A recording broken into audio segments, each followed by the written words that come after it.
Mga materialis eh. Surplus pero hilas og materialis.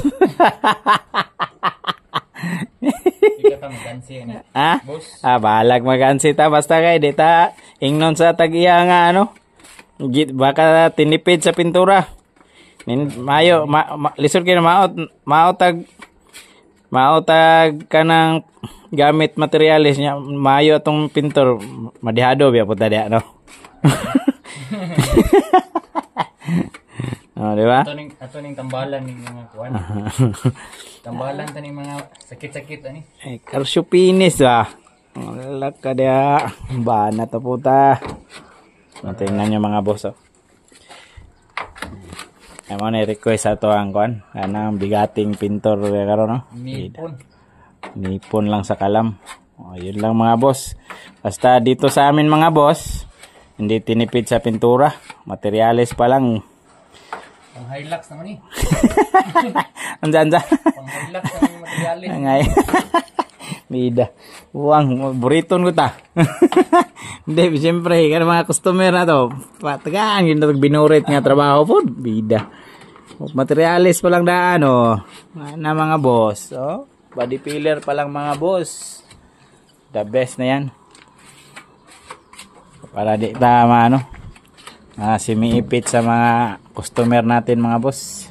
Walang halong kuan eh. Walang halong kuan, may pakita natin lahat. Yung totoo ni. Baka pasok na naman mga basher dyan. Yung mga tipong mga magagaling dyan. Pakita. Mga kapintor. Shout out. Sinong ano nito nakakilala? Dito na sa atin, kinuha na natin ng bigatin. Bigat ang utin. Bigat ang utin. Banghautin. Yeah. Abangan ang finish nito mga boss.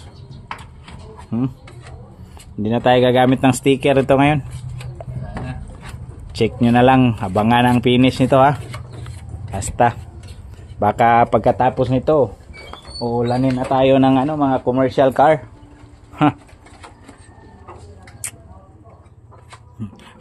Pero ang nasa likod, 3-tone paint. Kulang ito uniform. Oh, Kuya Joms of Nippon Paint, baka naman. Baka may bago tayong rubberized na ano dyan, uniform. Abangan.